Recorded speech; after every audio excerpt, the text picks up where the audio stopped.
சொன்னால் போதும் செய்வேன், நீர் காட்டும் வழியில் நடப்பேன், பாதம் ஒன்றே பிடிப்பேன் என் அன்பு இயேசுவே. நீர் சொன்னால் போதும் செய்வேன், நீர் காட்டும் வழியில் நடப்பேன், பாதம் ஒன்றே பிடிப்பேன் என் அன்பு இயேசுவே.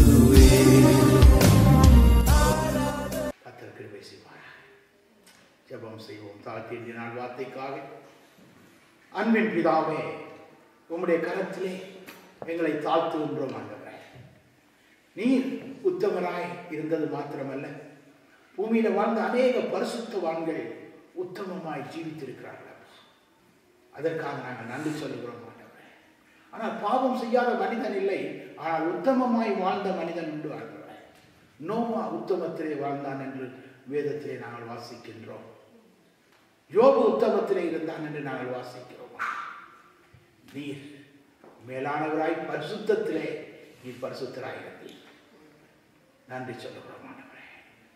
இந்த நாளிலும் நாங்கள் பேசுகின்ற வார்த்தைகள், நாங்கள் சொல்லுகின்ற வார்த்தைகள், செயல்படுகின்ற விதங்கள் யாவும் உத்தமமாய் இருக்க, உத்தமமாய் நாங்கள் ஜீவிக்க, உத்தமமாய் நாங்கள் நடக்க எங்களுக்கு நீர் உதவி செய்யும்படி உம்முடைய ஒரே பாரான குமாரனாய் இயேசு கிறிஸ்துவின் மூலம் ஜெபித்து எங்களை தாழ்த்தி ஒப்புக் கொடுக்கிறோம் நல்ல பிதாவே.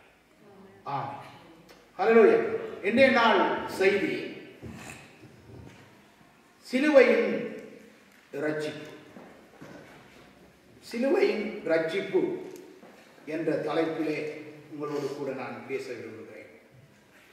சிலுவையும் இரட்சிப்பும் என்ற அந்த தலைப்பை நீங்கள் பார்க்கும் பொழுது ரெண்டும் இடைபிரியாததாக இருக்கிறது. அதற்கு ஆதாரமாக 1 பேதுரு 2:24 நாங்கள் வாசிக்க கேட்போம். 1 பேதுரு 2:24 ஆதாரமாய் கொண்டு இன்றைய நாளிலே தேவன் உங்கள் ஒவ்வொருவரோடும் இந்த வேத சத்தியங்களூடாக இடைப்படுவாராக. நாம் பாவங்களுக்கு செத்து நீதிக்கு பிழைத்திருக்கும்படி அவர் தாமே தமது சரீரத்திலே நம்முடைய பாவங்களை சிலுவையின் மேல் சுமந்தார். அல்லேலூயா.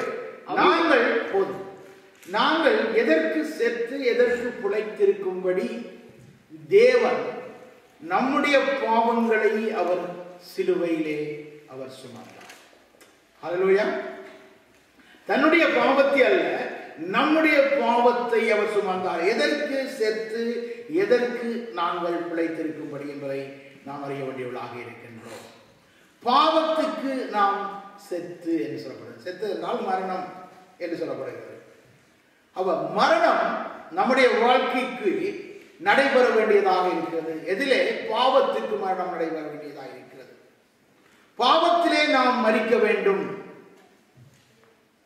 நீதிக்கு உண்மை உள்ள ஒரு வாழ்க்கை வாழ்வதற்கு நாம் பிழைத்திருக்கும்படி அவர் தாமே சிலுவையிலே நம்முடைய பாவங்களை அவர் சுமந்து தீர்த்தார். அல்லேலூயா. சுமந்து தீர்த்தார். இன்னைக்கு அன்பான தேவஜனமே, சிலுவை என்ற அந்த வார்த்தை, கிராஸ் என்ற ஆங்கில வார்த்தையிலே நாங்கள் காண்கின்றோம். எல்லாருக்கும் தெரியும். லத்தீன் வார்த்தையிலிருந்து வந்த இந்த சொல் தான் இந்த கிராஸ் என்ற இந்த சொல், சிலுவை என்ற. 4 வித்தியாசமான சிலுவைகள் இந்த பூமியிலே காணப்படுகிறது. அதிலே விசேஷித்த சிலுவையாக இந்த சிலுவை மரணம் காணப்படுகிறது.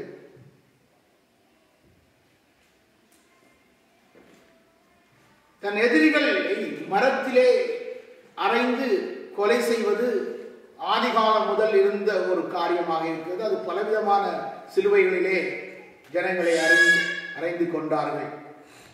கூட்டல் கழித்தல் டி என்று சொல்லப்படுகின்ற அநேக சிலுவைகள் இருந்ததாக சரித்திரம் கூறுகிறது.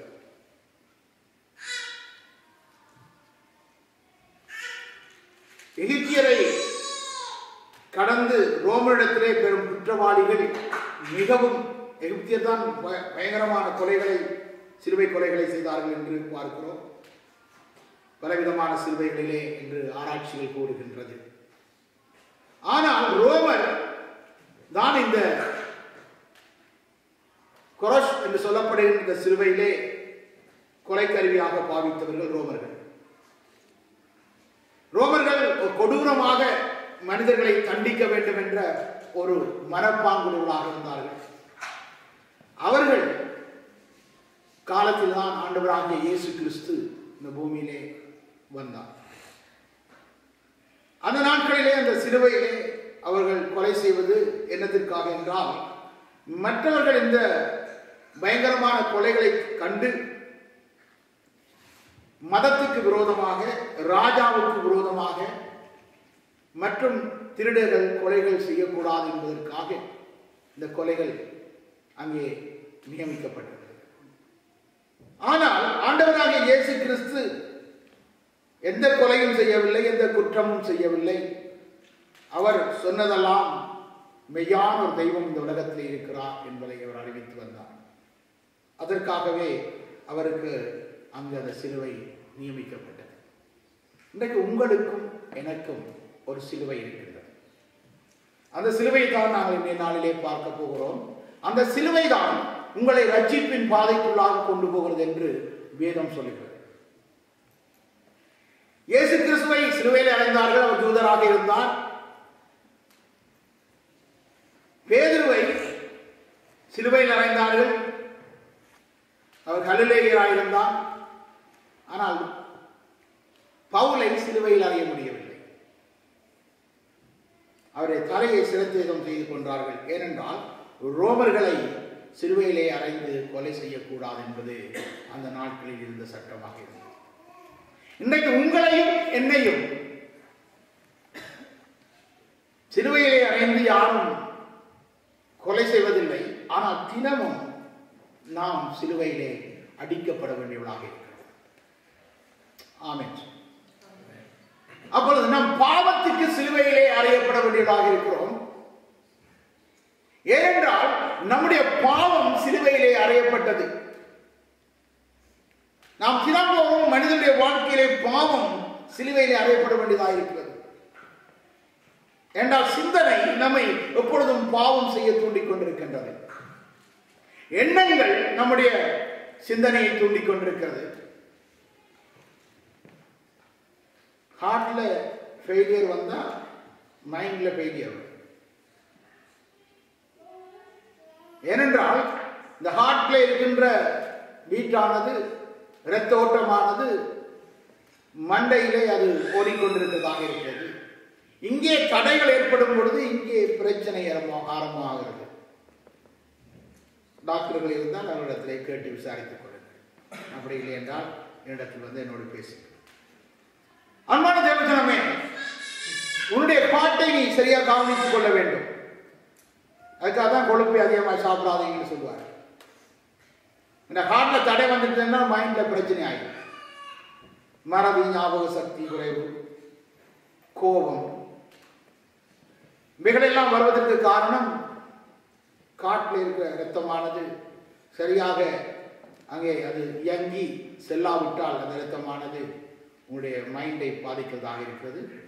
இதனால் திடீரென்று கோபம் உங்களுக்கு வரும். அப்போ கொஞ்சம் ஹார்ட்டை சரியா கவனிச்சு. ஹalleluya. நான் சொல்லவில்லை, வேத ஆராய்ச்சி, விஞ்ஞான ஆராய்ச்சி, பிரபலிய டாக்டர்கள் அதை சொல்லுகிறார்கள். ஆனால் வேதமும் அதை சொல்லுகிறது. கொழுப்பை சாப்பிடாதே அப்படின்னு சொல்லி வேதமும் சொல்லுது. கொழுப்பை தகனித்து சாப்பிடுங்க. ஏன்னா அதுக்கு தெரியுது, தகனிக்காம சாப்பிட்டீங்கன்னா உனக்கு கோபம் வரும் அப்படின்னு தெரியுது.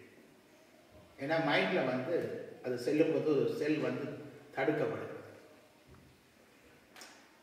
அதே போல நம்முடைய வாழ்க்கையிலே ஆத்மீக இந்த உணவாக்கிய இந்த தேவ வார்த்தையை நாம் கேட்டு நம்முடைய பாவத்தை சிலுவையிலே அறிய வேண்டியவளாக இருக்கிறோம்.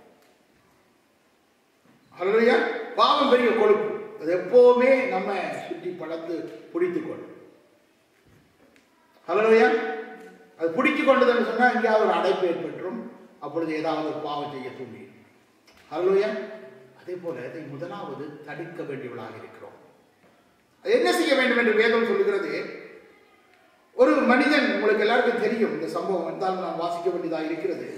மார்க்கு புத்தகத்திலே 10ஆம் அதிகாரத்திலே எல்லாரும் அதிகமாய் வாசித்த ஒரு சம்பவம். இயேசு கிறிஸ்து நடந்து வருவதான வேளையிலே இயேசு கிறிஸ்துடைய வசனத்தை கேட்டான். இயேசு கிறிஸ்துடைய அற்புதங்கள், அடையாளங்கள், காரியங்களை கண்டு கொண்டான். மார்க்கு 10:17-21 வரைக்கும் நான் அவருக்கு சற்றதை வாசிப்போம். 17 வாசிக்கிறோம். 17 10ஆம் அதிகாரம் 17-21 வரை வாசிப்போம். பின்பு அவர் புறப்பட்டு வழியே போகையில் ஒருவன் ஓடிவந்து அவருக்கு முன்பாக முழங்கால் படியிட்டு, நல்ல போதகரே, நித்திய ஜீவனை சுதந்திரத்துக் கொள்ளும்படி நான் என்ன செய்ய வேண்டும் என்று கேட்டான். போதும் பாருங்க, அவனாதான் ஓடி வந்தான். இயேசுடைய வசனத்தை கேட்டு வந்து அவனுக்கு ஆண்டவர் பேசுற நித்திய ஜீவனை குறித்து அவர் பேசிக் கொண்டிருந்ததை அவர் கேட்டுக்கொண்டிருந்தான். நித்திய தெய்வத்தை குறித்து அவன் நல்லாக அறிந்தவனாக கூட இருந்தான். ஏண்டாம் வேத அங்கே ஆலயத்துக்கு செல்கிறவனாக இருந்தான். ஆனால் இந்த வேளையில இவன் ஆண்டவரிடத்திலே வந்து, நல்ல போதகரே, கவனமா இருக்கிறது, நல்ல ஆறாவது சொன்னா கொஞ்சம் கவனம். என்ன அவன் பேசிய சொல்லிட்டான், நல்லவன் ஒரு தருமை இல்லைன்னு, ஆண்டவரை தவற சொல்லி. யாராவது வந்து நீங்க நல்லவர்னு சொன்னா ரொம்ப ஜாக்கிரதையா இருங்க. ஆண்டவர் என்ன சொல்லிட்டாரு, முதல்ல சொல்லியிருக்காரு இடத்துல, நல்ல போதகர் என்று சொல்லியிருக்காரு. சொல்லிட்டாரு, நல்லவன் ஒரு வறுமை இல்லையா, நல்ல நீங்க நல்லவர் சொன்னா கொஞ்சம் யோசிங்க, நீங்க நல்லவரான்னு சொல்லி இயேசுவே சொல்லிட்டாரு இல்லையே. ஆமே. அப்பொழுது அந்த அவரை கேட்ட பொழுது நித்தியத்தை என்ன செய்ய வேண்டும் என்று அதற்கு இயேசு, நீ என்னை நல்லவன் என்று சொல்வானே, தேவன் ஒருவர் தவிர நல்லவன் ஒருவனுமே இல்லை. விபச்சாரம் செய்யாதிருப்பாயாக, கொலை செய்யாதிருப்பாயாக, களவு செய்யாதிருப்பாயாக, பொய்ச்சாட்சி சொல்லாதிருப்பாயாக, வஞ்சனை செய்யாதிருப்பாயாக, உன் தகப்பனையும் உன் தாயையும் கணம் பண்ணுவாயாக என்ற கற்பனைகளை அறிந்திருக்கிறாயே என்றார். கற்பனை எல்லாம் அறிந்திருக்கேன், நீங்களும் அறிந்திருக்கேன், நானும் அறிந்திருக்கிறோம். அப்ப இவர்களை பார்த்தீங்கன்னு சொன்னா மிகவும் அற்புதமாயிருக்கிறது. இந்த வார்த்தையை வாசித்து பார்த்தா இதுல ஒன்றாயிலும் நான் சரியா இருந்தேன் என்று சொல்ல மாட்டேன். இவன் பார்த்தால் அடுத்த வாசிங்க. அதற்கு அவன், போதகரே, இவைகளை எல்லாம் என் சிறுவயது முதல் கை கொண்டிருக்கிறேன் என்றான். மிகவும் அருமையான இவைகளை எல்லாம் அவன் சிறுவயது முதல் கற்கொண்டு வருகிறான். யோசிச்சு பாரு, எப்படிப்பட்ட ஒரு நீதிமானாய் காணப்படுகிறான். சிறுவயது முதல் இதுல ஒன்றுமே அவன் செய்கிறான், பொய்ச்சாட்சியே சொல்ல இல்லையா. ஹல்லேலூயா. எங்களுடைய வாழ்க்கையிலே சற்று சிந்திப்பான், சற்று சிந்தித்து பாருங்க. இன்றைய நாளிலே நம்முடைய வாழ்க்கையிலே இவைகள் நாம் கிறிஸ்தவர்கள் என்று, கிறிஸ்துவை ஏற்றுக்கொண்டவர்கள் என்று சொல்லுகிற நாம், இவன் சொல்லுகிறது மாதிரி ஒரு நித்திய ஜீவனை சுதந்திரித்துக் கொள்வதற்கு இவைகளை செய்யாதவர்களாக நாம் இருக்கிறோமா என்று சற்று சிந்திப்போம். ஹல்லேலூயா. அதற்கு இயேசு அவனை பார்த்து அவனிடத்தில் அன்பு கூர்ந்து, அவர் உடனே இவனை பார்த்த உடனே அவனிடத்திலே மிகவும் அன்பு கூர்ந்தார் என்று சொல்லப்பட்டிருக்கிறது. இவ்வளவு நல்ல காரியங்களை செய்திருக்கின்ற ஒரு மனிதனை கண்ட பொழுது அவர் அன்பு கூர்ந்து என்று சொல்லப்பட்டிருக்கிறது. ஏன் அன்பு கூர்ந்தார் பின்புதான் தெரியும். பாருங்க, இவ்வளவு காரியத்தை உபச்சாரம் செய்ய இல்லை, கொலை செய்ய இல்லை, களவு செய்ய இல்லை, பொச்சாட்சி சொல்ல இல்லை, வஞ்சனை செய்ய இல்லை, தன் தகப்பனை தாயும் அவன் கனம் பண்றான், கற்பனைகள் எல்லாம் அவன் அறிந்திருக்கிறான். சிறுவயது வந்து அது கூட செய்யலாம். இந்த சிறுபிள்ளையிலே இத்தனையோ காரியங்கள் செய்யும். அவன் சிறுவயது முதல்ன்றான். வேண்டாம், அறிவு வந்த வயது முதல் என்பது கருத்து தவறா புரிஞ்சிருக்கலாம்.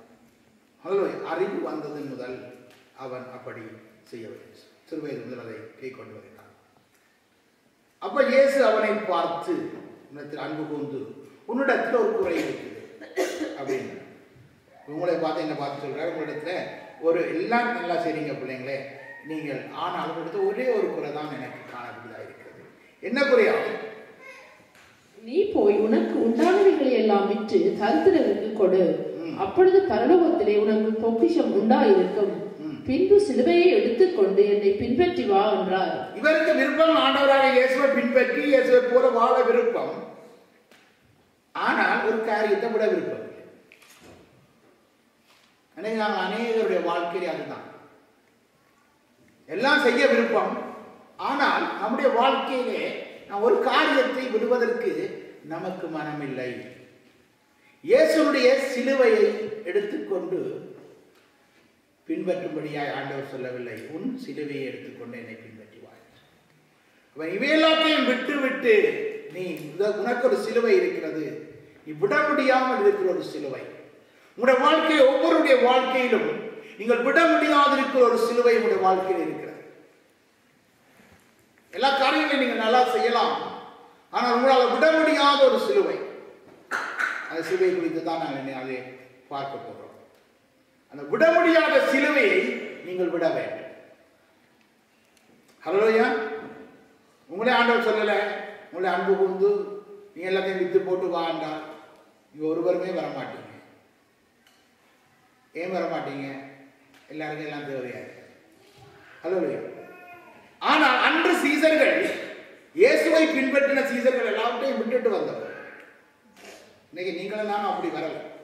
அதனால் அப்படிதான் பேதுரு நடந்த மாதிரி நடந்து போனா ஒருவரும் சுகமாகும். ஏன்னா நான் வரல. கேட்டால் பேதுருவை போல் கொடுத்து அற்புதம் நடக்கணும்னா நடக்காது. என்ன நடக்கும் பார்த்துட்டீங்களா? இதை விட்டுட்டு வரல. யாசுமே கையை வைப்பீங்க, அப்போ சொத்தமாகும். முடவன் நடக்கல கூட ஜெயிச்சு எப்படி நடக்கும்? இயேசு கிறிஸ்து மாதிரி வந்தீங்களா? இவன் செஞ்ச மாதிரி எல்லா கற்பனையும் கை கொண்டு இருக்கிறீங்களா? அதுவும் இல்லை. ஆனால் கேட்டால் நாம் சொல்லுவோம், இயேசுவை போல ஏன் பிரதர் அற்புதம் எல்லாம் நடக்குதில்லை, 100 பேர் நடக்காது. எப்படி நடக்கும்? யாருமே அப்படி வரல. ஹல்லேலூயா. அன்பான தேவஜனமே, சொல்வது இலகு, செய்வது கடினம். அவர் சொல்லுகிறாரு, அது சிலுவை. அவனுக்கு அதை விட முடியாத ஒரு சிலுவை. உங்களோட வாழ்க்கையிலே பல காரியங்கள் உங்களுக்கு விட முடியாத ஒரு சிலுவையாக இருக்கிறது. அந்த சிலுவை பாவம். அதை எடுத்து அவர் சிலுவையிலே தன்னோடு கூட அறைந்து கொண்டார் உங்களுடைய பாவத்தை. ஆமென். ஹல்லேலூயா. அதன்படி நான் இந்த வருஷத்தின் கடைசியில் இருக்கிறேன்னா, நித்திய ஜீவனை சுதந்திரிக் கொள்வது எப்படி என்ற கேள்விக்கு கிறிஸ்து அளித்த பதில், சிலுவையை எடுத்துக்கொண்டு என்னை பின்பற்றி வாய். ஹல்லேலூயா. உலகத்திலே உங்களுக்கு ஏதாவது ஒன்று சிலுவையாக இருக்கும், அதை எடுத்துக்கொண்டு நீ பின்பற்றி வர வேண்டியதாக இருக்கு.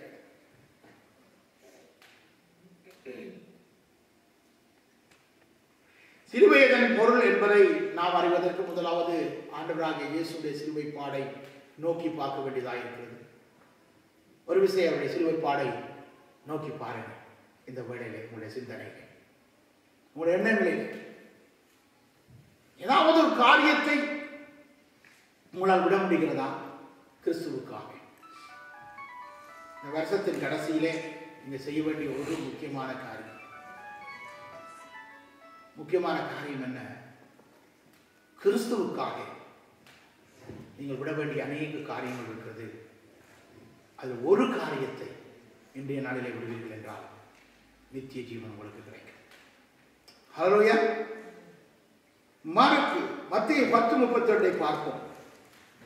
இன்னொரு காரியத்தை மத்தேயு 10:38.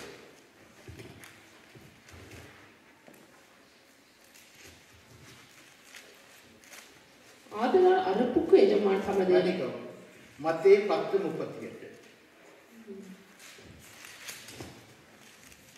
தன் சிலுவையை எடுத்துக்கொண்டு என்னை பின்பற்றாதவன் எனக்கு பாத்திரன் அல்ல.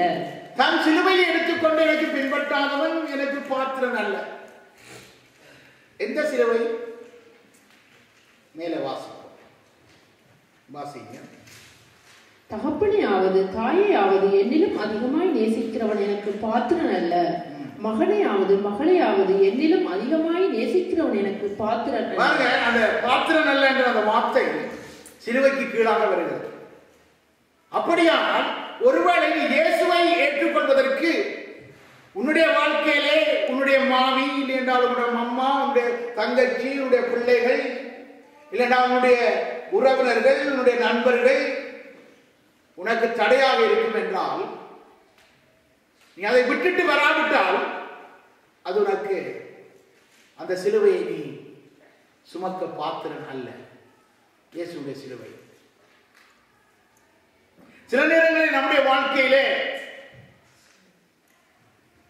அம்மா சொல்றா, அப்பா சொல்றா, அண்ணன் சொல்றா, தம்பி சொல்றா, இயேசுவிடத்திலே போகாதீர்கள் என்றால் நீங்க வரமாட்டீங்க. ஏன்னா அதுதான் உங்களுக்கு அந்த நித்திய ஜீவனை பெறுவதற்கு தடையாக இருந்தது. அந்த மனிதனுக்கு தடையாக இருந்தது அன்றைக்கு அந்த ஐஸ்வர்யம். இன்றைக்கு உங்களுக்கும் எனக்கும் இந்த உலகத்தில் இருக்கிற மக்களுக்கும் தடையாக இருக்கிறது இதுதான். ஆண்டவருடைய நித்தியமான வாழ்வை, நித்தியமான சந்தோஷத்தை, நித்தியமான மகிழ்ச்சியை பெறுவதற்கு தடையா இருக்கிற. ஏனென்றால் நீங்கள் அதில்தான் கூடுதலான அன்பு வைத்திருக்கிறீர்கள், அதனால் கூடுதலான இச்சை வைத்திருக்கிறீர்கள். பணத்திலே அவனுக்கு இச்சை இருந்தது, இச்சை பாவம். அதே போல உங்களுடைய வாழ்க்கையிலே உங்களுடைய பெற்றோர் மேல், உங்களுடைய சகோதரர் மேல், சகோதரி மேல் அவரை நேசிக்க வேண்டும். அது உங்களுக்கு சிலுவையாக இருக்கக்கூடாது. நீங்க அதை விட்டுட்டு வரும் பொழுது உங்களுடைய வாழ்க்கையில ஒரு சிலுவை, அது ஒரு பாரமாக இருக்கும். ஆனால் அதை விட்டுட்டு வந்தால்தான், அப்படி இல்லை என்றால் அதற்கு பாத்திரன் அல்ல என்று வார்த்தை 3 இடத்துல 3 தரம் இங்கே பாவிக்கப்பட்டிருக்கிறது. பாத்திரன் அல்ல, பாத்திரன் அல்ல, பாத்திரன் அல்ல. அல்லேலூயா. தன் ஜீவனை காக்கிறவன் அவன் இழந்து போவான், என் நிமித்தம் தன் ஜீவனை இழந்து போகிறவன் அதை காப்பான். அல்லேலூயா. பூமியிலே ஆண்டவர் சமாதானத்தை தர வந்தார். எதிலே? ஆத்மீகத்திலே. ஆனா உலகத்திலே நீங்கள் சமாதானமாய் வாழ வேண்டும் என்று ஆண்டவர் இயேசுவிடத்திலே வரும் பொழுது முதலாவது உலகம் உங்களை ஏற்றுக்கொள்ளார். உற்றார் உறவர் உங்களை ஏற்றுக்கொள்ள மாட்டார். ஏனென்றால் நீங்கள் நித்தியமாய் சந்தோஷமாய் வாழப்போகிறீர்கள் என்பதை யாரும் விரும்புவதில்லை. யாருமே விரும்புவது கிடையாது. நீ சந்தோஷமா வாழ வேண்டும் என்று தாய் சகோதரன் வாழ்த்துகிறார்கள். ஆனால் இன்றைக்கு பார்த்தீர்கள் என்றால் தாயும் சகோதரமே சில நேரங்களில் எதிரியாய் மாறி விடுகிறார்கள். ஏன்னா மருமகள் வந்து விட்டால் மருமகளோட மகன் சந்தோஷமாக இருப்பது மாமிக்கு சந்தோஷம் இல்லை, தாய் தான். அல்லேலூயா. எனக்கு வசனம் சொல்லுகிறது. எப்படி எனில் மகனுக்கு தகப்பனும் மகளுக்கு தாயும் மருமகளுக்கு மாமியும் பிரிவினையாக தான் இருக்கு. ஏன்? மருமகள் மகனும் தானே சந்தோஷமாக இருக்கட்டும், நல்லா வாழட்டும் என்று ஏன் நினைக்க முடியவில்லை? பிள்ளைதானே சந்தோஷமாக இருக்கட்டும் என்று ஏன் பெற்றோர் நினைக்கவில்லை? முடியாது. வேதம் சொல்லுது, நான் சொல்லவில்லை, வேதம் சொல்லுது. ஆமென் சொல்லுங்க. ஹல்லேலூயா. அப்ப நம்முடைய வாழ்க்கையிலே நமக்கு அது சிலுவை. ஆனா இதையெல்லாம் விட்டுட்டு வந்தால் நித்திய ஜீவனை பெற்றுக்கொள்வீர்கள் என்று சொல்லபடி அநேக பல காரியங்களை உங்கள் வாழ்க்கையை விட்டு இந்த சிலுவையை எடுத்துக் கொண்டு வந்திருக்கிறீர்கள்.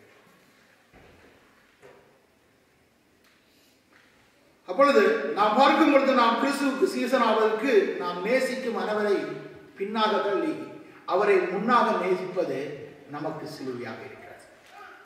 அல்லேலூயா.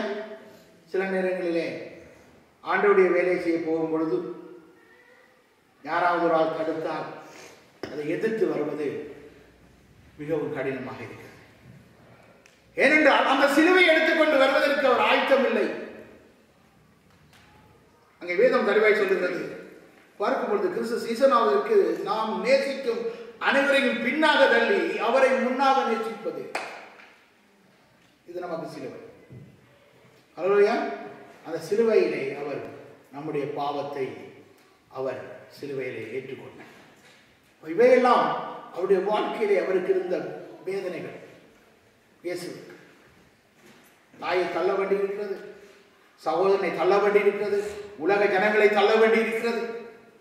இவைகளை எல்லாம் தள்ளிவிட்டு பிதாவுடைய சித்தத்தை செய்வதற்காக பிதாவை பிரியப்படுத்த அவர் மனதுள்ளவராக இருந்தார். அதுதான் அவருடைய சிலுவையாக இருந்தது. அந்த சிலுவையை அவர் எடுத்துக்கொண்டுதான் அவர் நம்முடைய பாவங்களையும் அந்த சிலுவையாக அவர் எடுத்துக்கொண்டு கல்வாரிக்கு அவர் கடந்து வந்தார். ஹல்லேலூயா. மத்தேயு 16:23-24 வாசிப்போம். மத்தேயு 16:23-24. அவன் திரும்பி பேதுருவை பார்த்து, எனக்கு பின்னாக பார்த்தானே, நீ எனக்கு இடரலாய் இருக்கிறாய். தேவனுக்கு ஏற்றவைகளை சிந்தியாமல் மனுஷனுக்கு ஏற்றவைகளை சிந்திக்கிறாய் என்றார். இப்ப மனுஷனுடைய விருப்பம் என்ன? ஆண்டவராக தேவன் இவ்வளவு அற்புதம் செய்கிறார், அடையாளம் செய்கிறார், இவ்வளவு மகத்துவமான தேவனாய் இருக்கிறார், இவருக்கு இப்படி நடக்கக்கூடாது. இன்னைக்கு அனைவரும் அப்படிதான் நினைக்கிறேன். ஐயோ, பாஸ்டருக்கு இப்படி நடக்கக்கூடாது, இந்த சகோதரருக்கு இப்படி நடக்கக்கூடாது. ஏன்? இவர் கிறிஸ்துவை பின்பற்றுகிறார், இவர் தேவனை பிரியப்படுத்த பார்க்கிறார். ஐயோ, இவருக்கு இப்படி நடக்கக்கூடாது. ஆண்டவர் பார்த்து சொன்னார், பேதுருவே, எனக்கு தான் பேர் பேதுரு, உங்களுக்கு வருது, என்ன பார்த்து சொல்ற, நீ எனக்கு இதெல்லாம் நடக்கூடாதுன்னு அப்போ அப்பால சாத்தானே அப்படின்ட்டார். அல்லையா?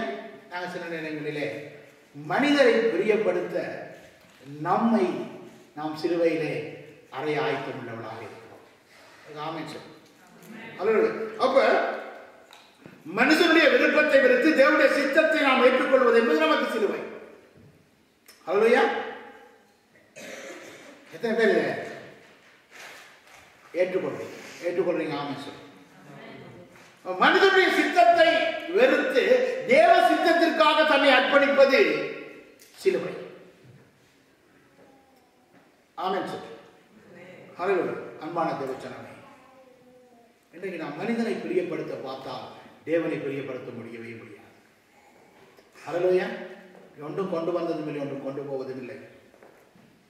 ஆனால் கர்த்தருக்கு பிரியமான காரியத்தை நீ செய்யும் பொழுது மற்றவர்கள் அதை தடுத்தால் அதை எதிர்த்து நின்று செய்வதுதான் சிலுவை.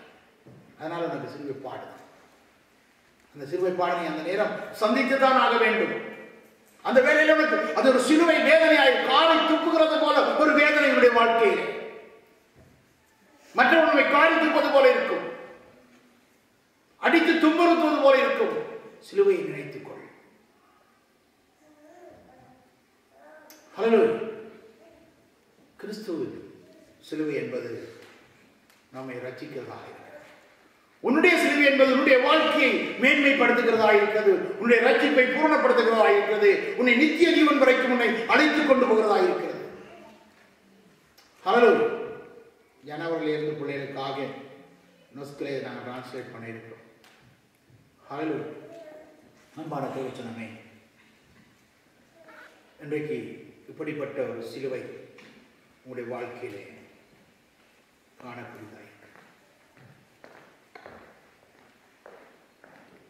மார்க் 15:27 வாசித்து பார்ப்போம். மார்க் 15:27.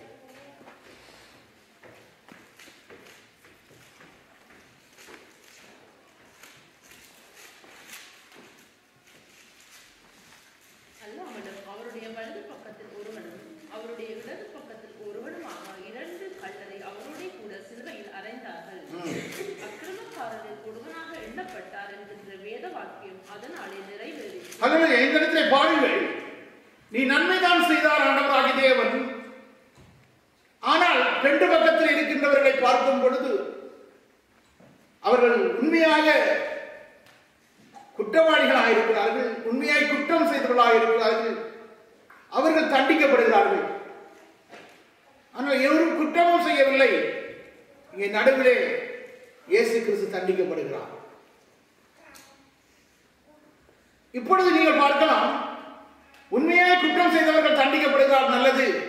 ஆனால் நீ ஒரு குற்றமும் செய்யவில்லை, ஏன் நீ தண்டிக்கப்படுகிறாய்? குற்றவாளியோடு உன்னையும் இணைத்துக் கொண்டார்களே. நீ குற்றம் செய்யவில்லை, நீ தவறு செய்யவில்லை, ஆனால் நீ தண்டிக்கப்படுகிறாய். உன்னுடைய மனம் குமுறுகிறது, வேதனை அடைகிறது. ஏன் நான் எந்த தவறும் செய்யவில்லை, தவறு செய்தவர்கள் தண்டிக்கப்படுகிறது நன்மை, ஆனால் நான் தவறு செய்யவில்லையே, நான் ஏன் தண்டிக்கப்படுகிறேன்? குற்றவாளிகளுடன் அப்பாவியாகிய நம்மை இணைத்துக் கொள்வதே சிலுவையாக இருக்கிறது. ஹல்லேலூயா. அதனுடைய வாழ்க்கையில சிலுவை. நீ செய்யாத ஒரு காரியத்திற்காக நீ தண்டிக்கப்படுகிறாயே, அதுதான் உன்னுடைய வாழ்க்கையில சிலுவை. அது இயேசு சந்தித்தார். ஹல்லேலூயா. ஆமென் சார். அந்த நேரம் நீ தாங்கிக் கொண்டார், இயேசு தாங்கிக் கொண்டது போல நீ உன்னுடைய வாழ்க்கையில் அந்த சிலுவை எடுத்துக்கொண்டு வரும்படியாய் ஆண்டவர் சொன்னார். அந்த சிலுவை உன்னுடைய வாழ்க்கையில் இப்பொழுது நடந்து கொண்டிருக்கிறது, உன்னுடைய வாழ்க்கையில் இது நடக்கிறது. ஏன்? குற்றம் செய்தவன் தண்டிக்கப்படுகிறார்கள் காண்கிறாய் உண்மை. ஆனால் குற்றம் செய்யவில்லையே, ஏன் என்னை தண்டிக்கிறார்கள் என்று கதறுகிறான். ஆனால் அந்த வேளையிலே அதை தாங்குவதுதான் சிலுவை. ஹல்லேலூயா. அதாவது சிலுவை ரட்சிப்பும் ஒன்றோடு ஒன்று இடையுள்ளதாக இருக்கிறது. அந்த சிலுவையினால தான் ரட்சிப்பு வந்தது. உன்னுடைய வாழ்க்கையில ரட்சிப்பு வர நீ பிரயாசப்பட என்று சொன்னார் ஆண்டவராகிய தேவன். ஏன்? உன்னுடைய வாழ்க்கையில் அது உனக்கு வேதனையாக இருக்கிறது, உன்னால் தாங்க முடியாத இருக்கு. நான் எதுவும் செய்யவில்லை, எந்த தப்பும் செய்யவில்லை, என்னை குற்றவாளியாக நிறுத்தி இருக்கிறார்களே. இயேசு அன்று குற்றம் செய்தவர்கள் 2 பேர் மத்தியிலே அவர் குற்றமற்றவராக இருந்தும் குற்றவாளியாய் கருதப்பட்டார். ஹல்லேலூயா. இந்த வருஷத்தின் கடைசியிலே ஆண்டவர் உங்களோடு கூட பேசிக் கொண்டிருக்கிறார். மத்தேயு 27:42 வாசிப்போம். மத்தேயு 27:42. மற்றவர்களை ரட்சித்தான், தன்னைத்தான் ரட்சித்துக் கொள்ள திராணி இல்லை. இவன் இஸ்ரவேலின் ராஜாவானால் இப்பொழுது சிலுவையில் இருந்து இறங்கி வரட்டும். காட்சியிடத்திலே போகிறார்கள். இவருக்கு படியா, இவருடைய வாழ்க்கையிலே இவர் படியா, அவருக்கே இப்படி நடக்க வேண்டும். பரிகாச பேச்சு. சிலுவையிலே நடுவிலே தொங்கிக் கொண்டிருக்க ஆண்டவரை பார்த்து சொன்னது போல உன்னை பார்த்து மற்றவர்கள் பரிகாசம் செய்யும் பொழுது அதை தாங்குவதுதான் சிலுவை. ஹல்லேலூயா. மற்றவருடைய நம்மை பரிகாசம் பண்ணுவதின் பேச்சு நமக்கு சிலுவையே தாங்கக்கூடியதாக இருக்கிறதா? தாங்கினால் சிலுவை. இதைத்தான் எடுத்துக்கொண்டு என்னை பின்பற்றி வா என்று ஆண்டவராகிய இயேசு சொன்னார். ஹல்லேலூயா. ஹல்லேலூயா. இந்த வருஷத்தின் கடைசி இந்த பகுதியிலே நாங்கள் வந்திருக்கிறோம். அன்பான தேவஜனமே, இப்படிப்பட்ட சிலுவைகளை உன்னுடைய வாழ்க்கையை நீ சுமந்து கொண்டு ஆண்டவராகிய இயேசுவை நீ பின்பற்றி வருவாய் என்றால் தன் சிலுவையை எடுத்துக்கொண்டு என்னை பின்பற்றி வா என்று ஆண்டவராகிய இயேசு அந்த வார்த்தை நிறைவேறும் வாழ்க்கை. ஹல்லேலூயா. மார்க்கு 10:21 வாசிப்போம்.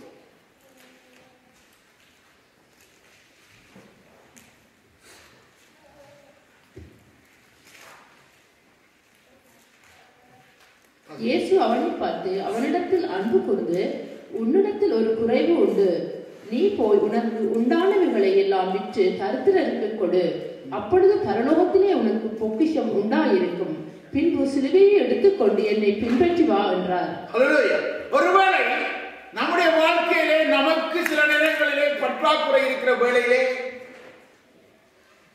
ஒரு தரித்திரனை காண்கிறாய். தரித்திரன் என்று வேதம் சொல்லும் பொழுது ஏழை என்று சொல்லும் பொழுது அன்றாடம் சாப்பிட முடியாத நிலையிலே வாழ்கின்றவர், எந்த வருமானமும் இல்லாத ஒரு தேசத்திலே எந்த தொழிலும் செய்தாலும் பிரயோஜனமற்று இருக்கின்ற வேளையிலே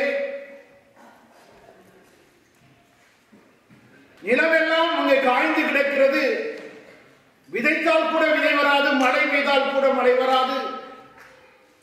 சோம்போரிக்கல்ல வேலை செய்ய அடைந்திருந்து வேலை செய்ய படுத்திருக்க சோம்போரி ஏழை கிடையாது. அவன் ஏழையானது அவங்க கிடைக்கும். ஹல்லேலூயா. ஆனால் இப்படிப்பட்ட ஒரு விதவை, இந்த வேதத்திலே விதவை, ஒரு விதவை அங்கே அவள் தன்னுடைய மகனோடு கூட இருக்கிறாள். மற்றவை பார்த்தீங்கன்னு சொன்னால் தீர்க்கதரிசியின்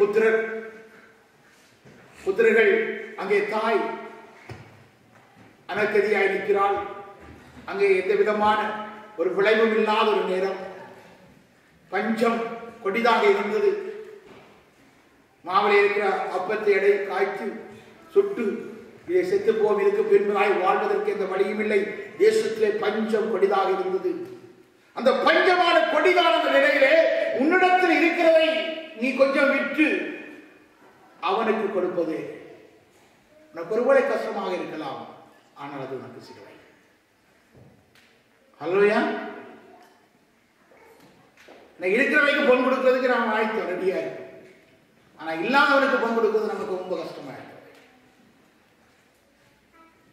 எத்தனை தேசத்துக்கு போறீங்கன்னா எத்தனை தேசம் போல கிடையாது, இலங்கை தேசம்.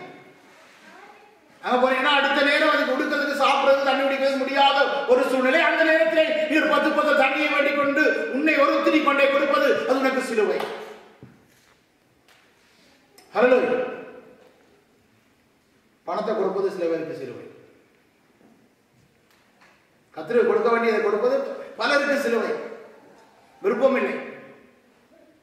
அதை கொடுத்து என்னை பின்பற்றி வாழ்ந்தான்னு சொன்னார். ஹல்லேலூயா. அன்பான தேவச்சனமே,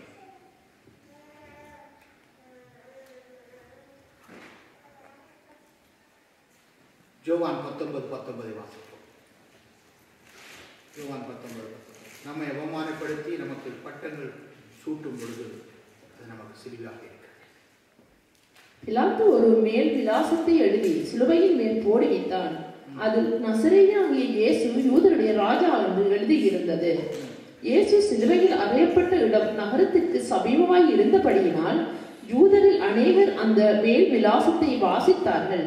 அது எபிரேயு, கிரேக்கு, லத்தீன் பாஷைகளில் எழுதி இருந்தது.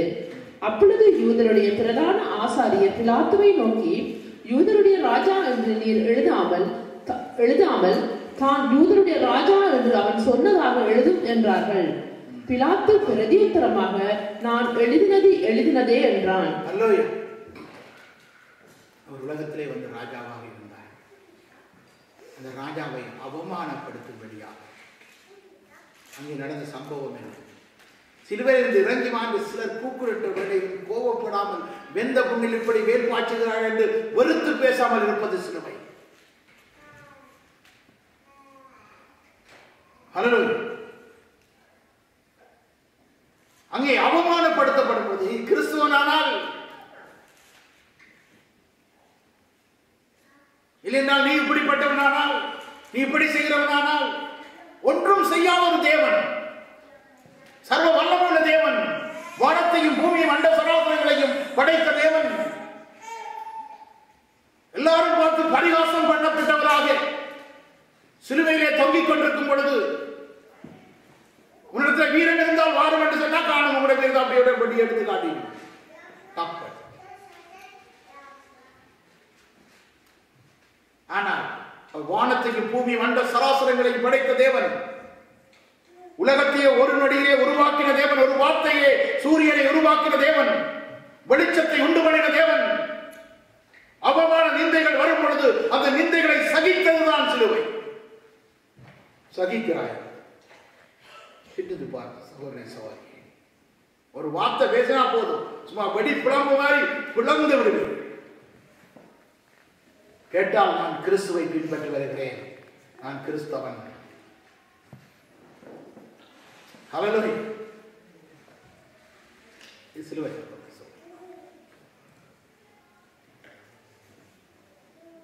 ஆண்டவரை பின்பற்றுவது என்பது சிலுவை எடுத்துக்கொண்டு என்னை பின்பற்றி வாழ்ந்து பிரசங்கிப்பதில், ஆனால் பிரசங்கித்ததை நடைமுறைப்படுத்துவது இன்றைக்கு அனைத்து கடினமாயிடும். ஆனால் பிரசங்கித்ததையே நிறைவேற்றி தீர்த்தவர் இயேசு கிறிஸ்து. அதுக்காக சொன்னார், என்னை பின்பற்றி வா. அதை பவுல் நிறைவேற்றினார், பேதுரு நிறைவேற்றினார், அவருடைய சீசர்கள் நிறைவேற்றினார்கள். அவர்கள் நடந்து போன போது தேவனுடைய மகிமை வெளிப்பட்டது என்றால் அவர்கள் அதை சகித்தார்கள். ஒருவன் சிலுவையிலே அறையப்படாமல் தேவனுடைய மகத்துவமான காரியங்களை இந்த பூமியிலே வெளிக்கொண்டு வர முடியாது.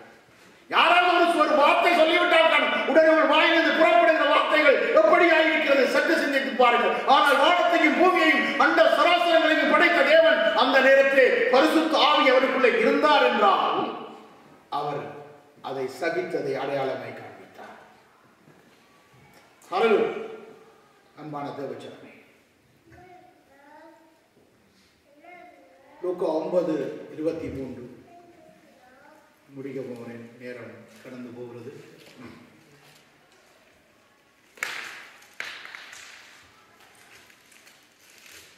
லூக்கா 9:23. பின்பு அவர் எல்லாரையும் நோக்கி, ஒருவன் என் பின்னே வர விரும்பினால் அவன் தன்னைத்தானே வெறுத்து தன் சிலுவையை அனுதினமும் எடுத்துக்கொண்டு என்னை பின்பற்ற கடவன். தன் ஜீவனை இரட்சிக்க விரும்புகிறவன் அதை இழந்து போவான். ஆமென். தன்னைத்தான் வெறுக்க வேண்டும். தன்னைத்தான் வெறுக்கிறது என்பது சாதாரணமான காரியம். அனுதினமும் என்று சொல்லப்பட்டது. அனுதின உணவு மாதிரி சரியா உணவு சாப்பிடுற நேரம் மாதிரி இருக்கும். ஒவ்வொரு நேரமும் அனுதினமும் உன்னுடைய வாழ்க்கையில வேதனைகள் துன்பங்கள் உன்னை தொடர்வது. நீ ஒன்றும் செய்யவில்லை, நீ நல்லதை தான் செய்கிறாய், நல்ல காரியங்களை தான் பேசுகிறாய், நலமானதை தான் நீ செய்து கொண்டிருக்கிறாய். ஆனால் உன்னை அனுதினமும் அவர்கள் நிந்தித்துக் கொண்டிருக்கிறார்கள். அனுதினமும் உனக்கு அது சிலுவையாயிருக்கிறது. யாரை? தன்னைத்தான் வெறுத்தல் என்பது அனைதமும் நட வேண்டிய ஒரு சம்பவம். எதிர்காலம் என் சொத்து, என் வேலை, என் குடும்பம், ஏன் நானே எனக்கு சொந்தமல்ல என்று உணர்ந்து வாழ்வதுதான் சிலுவை. என்னுடைய சொத்து, என்னுடைய பணம், என்னுடைய காலம், இது எல்லாம் என்னுடையது. இது ஏன் நினைத்துக் கொண்டு வாழ்வது சிலுவை அல்ல, இதை வெறுத்து வாழ்வது சிலுவை. அனுதினம் உன்னுடைய வாழ்க்கையிலே இது நடைபெறும். அனுதினமும் ஆண்டவராக இயேசு சொன்னார், அனுதினமும் என் சிலுவையை எடுத்துக்கொண்டு உன் சிலுவையை எடுத்துக்கொண்டு எனக்கு ஹல்லேலூயா. 19:6 ஜோவானிலே நான் இந்த நிமிடத்திலே முடிக்க வாஞ்சிக்கிறேன். கர்த்தர் கிருபை செய்ய வல்லவராய் இருக்கிறார். யோவான் 19:6. பிரதான ஆசாரியரும் சேவகரும் அவரை கண்டபோது சிலுவையில் அறையும் என்று சத்தமிட்டார்கள். ஆமென். பிரதான ஆசாரியர்கள், ராஜாக்கள், மந்திரிகள், இந்த உலகத்தின் அதிகாரிகள், ஒவ்வொரு பெயர் எழுதுகிறவர்கள், அப்படிப்பட்டவர்கள், இப்படிப்பட்டவர்கள், இது செய்யறவர்கள், அதை செய்யறவர்கள், அநியாயமாக எங்களிடத்திலே பறிக்க வேண்டும் என்று நினைக்கிறவர்கள், இவரெல்லாம் எங்களுக்கு எழுப்பி எங்களுக்கு விரோதமாக நின்று பேசும் பொழுது அதை சகிப்பது சிலுவை. ஹல்லேலூயா. அதை சகிப்பது சிலுவை. அதை யோசேப்புடைய வாழ்க்கையை பார்க்கலாம், பேதுருடைய வாழ்க்கையை பார்க்கலாம், பவுலுடைய வாழ்க்கையை பார்க்கலாம், கிறிஸ்தோவானுடைய வாழ்க்கையை பார்க்கலாம். சுவிசேஷத்தை சொல்லி எல்லா ஜனங்களுக்கும் ஒரு ரட்சிப்பை அளிக்கும்படியாக தன்னுடைய ஜீவனையே அற்பமாய் எண்ணி சுவிசேஷத்தை பிரசங்கித்த கிறிஸ்தோவானை கல்லறைந்து கொலை செய்தார். அதை சகித்தது சிலுவை. ஹல்லேலூயா. ஒன்றும் செய்யல, அவன் எந்த தவறும் செய்யல. கர்த்தருக்காக கர்த்தருடைய வார்த்தையை சொன்னதினாலே அவனை கல்லறிந்து கொண்டார்கள். அப்பொழுதும் அதை தாங்கிக் கொண்டதுதான் சிலுவை. ஹல்லேலூயா. இந்த தவறும் செய்யாமல் தண்டிக்கப்படும் பொழுது அதை தாங்குவது சிலுவை. ஆமென் சொல்லு. ஹல்லேலூயா. அப்ப பிலாத்து போன்ற அதிகாரிகள் ஜனங்களுக்கு பயந்து நீதி புரட்டும் பொழுது நாம் அந்த நீதியை, அநேக ஜனங்கள் நீதியை புரட்டி பேசுவார்கள். நீ ஒன்றுமே சொல்லியிருக்க மாட்டேன், அந்த நேரம் இன்னொரு மனிதனுக்காக உனக்கு விரோதமாய் பேசுவார்கள். பேசும் பொழுது அதை தாங்கிக் கொள்வது சிலுவை. தாங்கிக் கொள்ள வேண்டும். என்னுடைய வாழ்க்கையில் நான் அதை அனுபவித்திருக்கிறபடினாலே எனக்கு அது சின்ன சாதாரணமாக.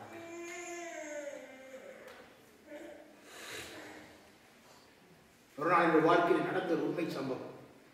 எத்தனையோ பேர் என்னை வந்து குற்றவாளிகள் என்று என்னை அவமானப்படுத்தி என்னை நரரோட்டுக்கு கொண்டு வந்த ஒரு நாள் கூட நான் அதை தாங்கிக் கொண்டது சிலுவை. ஆனால் ஒரே ஒரு நாள் நான் அதை முதல் தாங்கி ஒரே ஒரு நாள் என்னுடைய வாழ்க்கையில் தாங்காமல் முடியாமல் போன போது, அதற்கு எதிர்த்த போது என்னுடைய வாழ்க்கை உடைக்கப்பட்டது. காரணம், அந்த சிலுவை என்னை தாங்காமல் இருந்ததினாலே வந்த பாடுகள். அதை தாங்கியிருந்தால் என்னை ஆண்டவர் எங்கேயோ நம்மை கொண்டு போய் வைத்திருப்பார். தாங்கும் போதுதான் நாம் உயர்த்தப்படலாம். ஹல்லேலூயா. அதெல்லாம் தாங்கிற போது ஆண்டவராகிய தேவன் உயர்த்தப்பட்டார். உதவி செய்ய வேண்டிய மதத்தலைவர்களும் சட்டத்தின் காவலர்களும் நமக்கு செய்கிற அநியாயத்தை பொறுத்துக் கொள்வது நமக்கு சிலுவையாக இருக்கிறது. கடைசியாக யோவான் 19:25 இயேசுவின் சிலுவையின் அருகே அவருடைய தாயின் சகோதரி கிளையோப்பியா மரியாளும் மகதலேனா மரியாளும் நின்று கொண்டிருந்தார்கள். அப்பொழுது இயேசு தம்முடைய தாயையும் அருகே நின்ற தமக்கு அன்பாயிருந்த சீஷனையும் கண்டு, தம்முடைய தாயை நோக்கி, ஸ்திரியே, அதோ உன் மகன் என்றார். ஆமே. போதும். பாருங்கள், அன்பானவர்கள் எல்லாம் சுற்றி நிற்கிறார்கள். அந்த அன்பு அவருக்கு கிடைத்து விடுமா? உன் பாடை தன்னுடைய சிலுவையை அல்ல, எங்களுடைய சிலுவையை அவர்தான் சிலுவையிலே சுமக்க வேண்டியிருக்கிறார். அல்லேலூயா.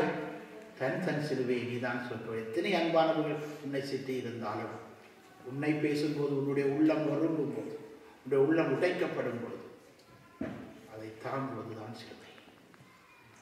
எழுந்து நிற்போமா?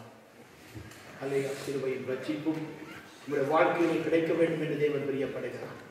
ஒருவன் என்னை பின்பற்ற விரும்பினான், அவன் தன் சிலுவையை எடுத்துக்கொண்டு என்னை பின்பற்ற வேண்டும் என்று வேதம் சொல்கிறது.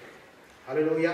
இவ்வளவு அன்பானவர்கள் எங்களை சுற்றி இருந்தாலும் சகோதரனே, சகோதரி, மற்றவனுடைய உள்ளத்தை உடைத்து பேசும்போது, உன்னுடைய உள்ளத்தை உன்னை உடைக்கும் பொழுது நீதான் அந்த சிலுவையை தாங்க வேண்டும்.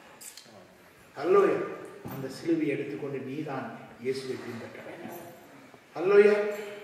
கடினமானதுதான், வேதனையா. இவ்வளவு அன்பானவர்கள், தன்னை பெற்ற தாய் அவரை சுற்றி நிற்கிறார்கள். போர்ச்சேவர்கள், உலக அதிபதிகள் எல்லாரும் சேர்ந்து அவரை சிலுவையில் அறைந்து விட்டார்கள். காப்பாற்ற முடிந்ததா? எவ்வளவு அன்பானவர்கள் உங்களை சுற்றி நின்றாலும் உங்களை யாரும் காப்பாற்ற முடியும். ஆனால் பிதாவே, எலியலிலவ சபத்தானி, ஏன் என்னை கைவிட்டீர் என்று சொல்லும் பொழுது ஒரு விசையின் ஆண்டவர் திரும்பி பார்த்தார். ஆவியை அவருடைய கரத்தில் ஒப்புக் கொடுத்தார். அந்த ஆவியை பிதா ஏற்றுக்கொண்டார். 3ஆம் நாள் உயிரோடு எழுந்து நிச்சயமாய் இன்னைக்கு வாழ்ந்து கொண்டிருக்கிறார். அல்லேலூயா. உலகத்தில் எனக்கு ஒரு மரணம் உண்டு. அந்த மரணத்தின் போது நீ ஆவியை பிதாவிடத்திலே ஒப்புக் கொடுக்கும் பொழுது உன்னை உயிரோடு எழுப்ப என் ஆண்டவர் வல்லவராயிருக்கிறார். அல்லேலூயா. ஆனால் இந்த சிலுவை பாடுகள் உன்னுடைய வாழ்க்கையிலே பாடுகளாகத்தான் இருந்தாலும், இந்த சிலுவையை எடுத்துக்கொண்டு நீ ஆண்டவராகிய இயேசுவை பின்பற்றி வருவாய் என்றால் ஒரு நாள் உனக்கு மரணம் வரும், ஆனால் நித்தியமான ஒரு வாழ்வு வரும். ஹல்லேலூயா. ஹல்லேலூயா. Glory to Jesus. ஹல்லேலூயா. எல்லாரும் சோதரிங்க ஆண்டவருடைய சிலுவையின். ஆனால் பேதுருவோ தன்னுடைய சீடர்களோ எல்லாவற்றையும் விட்டு அவரை பின்பற்றி வந்தார்கள். இன்றைக்கும் அவருடைய பெயர்கள் இந்த பூமியிலே பேசப்பட்டுக் கொண்டிருக்கிறது. சகோதர சகோதரியே, இன்றும் அவருடைய நாமங்கள் பேசப்பட்டுக் கொண்டிருக்கிறது. ஆயத்தமா இயேசுவை ஆசீர்வதிக்க விரும்புகிறார். இந்த வருஷத்தின் கடைசி பகுதியை நாம் நினைக்கிறோம். புதிய ஆண்டுக்குள் பிரவேசிப்பதற்கு ஆயத்தமாய் உடைய வாழ்க்கையை பூரணமாய் இயேசுவுக்கு ஒப்புக் கொடுப்பாய் என்றார். உடைய வாழ்க்கையை ஆசீர்வதிக்கப்பட்டது. சிலுவையிலே தூக்கப்பட்ட எவனும் சபிக்கப்பட்டவன் என்று சொல்லுகிறபடி நியாய பிரமாணத்தினாலே வருகிற எல்லா சாபத்துக்கும் உன்னை விடுதலையாக்கி ரட்சிக்கும்படி இயேசு சிலுவையிலே உனக்காக எல்லாவற்றையும் சுமந்து தீர்த்திருக்கிறார். இன்றைக்குடைய ரட்சிப்பின் நாள், இன்றைக்குடைய ரட்சிப்பை பூர்ணப்படுத்துகிற நாள், இன்றைக்குடைய ரட்சிப்பின் ஆரம்பத்தின் நாள். ஆண்டவர் உன்னை ரட்சித்து உன்னை விடுதலை செய்து உன்னை ஆசீர்வதிக்கிற நாள். இயேசு உன்னை ஆசீர்வதிக்கிறார். இயேசு உன்னை விடுதலை செய்கிறார். இயேசு உனக்கு சமாதானத்தை தருகிறார். இயேசு உன்னை வாழ வைக்கின்றார். இயேசுவின் நாமத்தினாலே நான் ஆசீர்வதிக்கிறேன் பிதாவே. உம்முடைய குமாரனாகிய இயேசுவின் நாமத்தில் இந்த பிள்ளைகள் சுகித்து சந்தோஷமாய் மகிழ்ச்சியாய் வாழ்வதற்கு ஆண்டவரை வேண்டிய எல்லா பாடுகளையும் நீ சிலுவையிலே சுமந்து தீர்த்தபடினார். எல்லோரும் சுகத்தோடும் பலத்தோடும் ஆரோக்கியத்தோடும் இருக்கும்படியாக இயேசுவின் கரத்தில் ஒப்பு கொடுத்து ஜெபிக்கிறேன் நல்ல பிதாவே. ஆமென்.